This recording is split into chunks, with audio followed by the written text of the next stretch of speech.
اخيرا اخيرا اخيرا اخيرا الاهلي كسب. الاهلي عمل اللي عليه. الاهلي اخيرا خدها. 90 دقيقة رعب، مش هكدب. 90 دقيقة الواحد خلاص مش قلبه على قلبه او ايده على قلبه. انا قلبي كان بره، انا قلبي كان في كازابلانكا. حرفيا قلبي كان في كازابلانكا. انا قلت خلاص يعني، لحد ما جا جون في لافيو عن طريق محمد عبد المنعم. آه، اعتقد ان انا كنت خلاص بروح. بس قبل الجول بثواني انا كنت بقول لو الكوره تبقى ركنيه وتترفع وتيجي من نفس المكان كده، عبد المنعم من قريبه يجيب جول كده كده ارتحنا، واعتقد الماتش هيخلص 1-1. وبعديها باقل من 35 ثانيه نجيب الجون، لدرجه ان انا كنت قاعد بعيط. اللي هو ازاي انت لو متوقع الجون هيجي بتفاصيله مش هيكون زي ما جه في دماغي. مش زي ما جه في دماغي، والله زي ما جه في دماغي. القطعه القريبه بقفا الظهر، بقفا راسك، بكل حاجه بجد، يعني حاجه اعظم ما في الكون. يعني بصراحه لما بنقول اعظم نادي في الكون احنا ما بنكذبش. انا عيطت بعد الجول، لان انا عارف ان الجول ده هيحل مشاكل ومصايب بالهبل.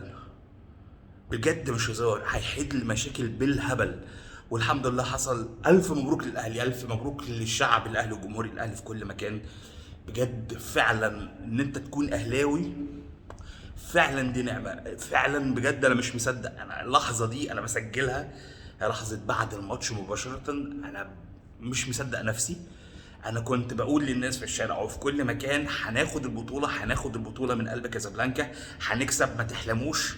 ولما جه الماتش واستقبلنا الهدف الاول بطريقه ساذجه جدا للاسف الشديد، قلت خلاص علي معلول عمل غلطه كفر عنها على طول. لكن ده لا يمنع ان نفس الجول بيدخل في الشناوي بنفس الطريقه في كل مره من كل النوادي.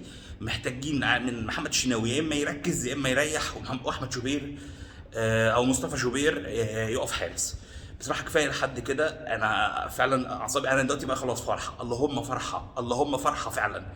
فعلا انا يمكن يعلم ربنا قد ايه كم المشاكل اللي كنت فيها على مدار الاسبوعين اللي فاتوا، قد ايه كم المشاكل اللي كنت بعاني منها على المستوى الشخصي والمستوى العملي. جه الاهلي طير كل ده ببطوله، بافريقيا اللي احنا خلاص بقى قربنا نحس انها زي بطوله الدوري، لابد انها تكون موجوده كل سنه. يعني ان انت تكون موجود في النهائي بالنسبه للاهلي ده اساسي. الاهلي بيوصل وبيطلع لليفل جديد. يمكن مشجعين ريال مدريد اي نعم هم معاهم بطولات كتير، واي نعم هم اسياد اوروبا، لكن اللي انت تشجع الاهلي هتوصل معاه الليفل ان النهائي ده شيء اساسي. ان انت ما تكونش في النهائي دي مصيبه. الف مبروك للاهلي، الف مبروك للمشجعين الاهلي في كل مكان. اللهم فرحه.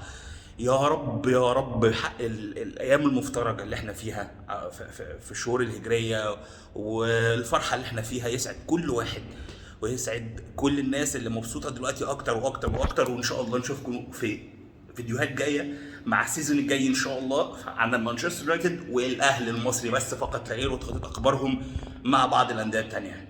اشوفكم ان شاء الله في فيديو جديد. سلام.